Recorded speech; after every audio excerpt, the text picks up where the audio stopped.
Le prophète Branham a déclaré quelque chose qui m'a en quelque sorte choqué, que j'aimerais partager avec vous. Il dit ceci, je cite, « Bien des gens viennent me voir et me disent, Frère Branham, si Dieu me délivre de ce péché, si Dieu me délivre de ce manquement, de cette faiblesse, s'il me délivre de toutes ces petites choses que je n'arrive pas à laisser, je vais le servir. » Il dit non, c'est pas comme ça ne se passe pas comme ça. Il dit vous devez faire quelque chose.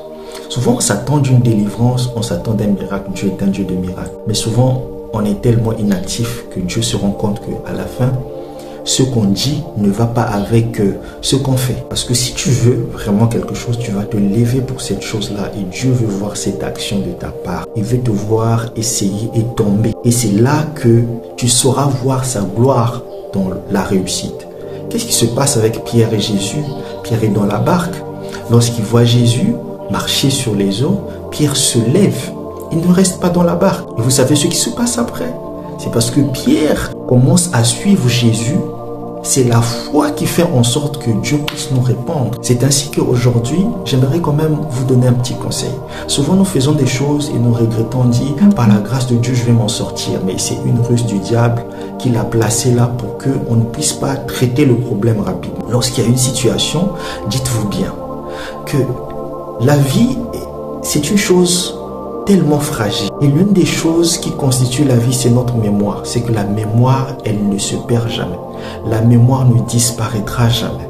Alors lorsque tu es sur le point de faire un acte, une des manières de t'en convaincre de ne pas faire cet acte-là, c'est de se dire, est-ce que ce que je suis en train de faire actuellement, est-ce que j'aimerais vraiment m'en souvenir plus tard? Est-ce que ça sera un bon souvenir? Je suis sur le point de commettre un adultère. Je suis sur le point de faire une fornication. Je suis sur le point d'aller te souiller avec quoi que ce soit.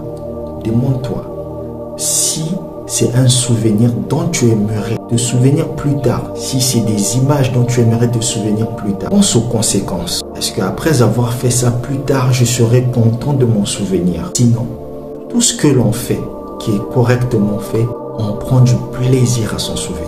On chérit ses souvenirs. Tu dois faire quelque chose. Tu dois quitter ta barque et commencer à faire le premier pas. Tu vas demander à ce que Dieu te délivre de quelque chose. Mais la foi sans les œuvres est une foi morte. Il faut qu'il y ait une action qui accompagne ce que tu dis par tes lèvres. Tu dis que tu as besoin du Saint-Esprit, tu pries une fois et tu es satisfait. Même si c'était toi-même Dieu, est-ce que tu allais être satisfait de toi? Parfois, il faut qu'on se pose des questions parce qu'on est créé à l'image de Dieu. Si moi-même j'étais à la place de Dieu, est-ce que je serais satisfait que quelqu'un qui cherche quelque chose vienne me demander une fois en 10 minutes et puis s'en va? Dieu n'est pas méchant, qu'il veut pas nous accorder, mais Dieu ne peut pas nous accorder quelque chose que nous ne désirons pas assez.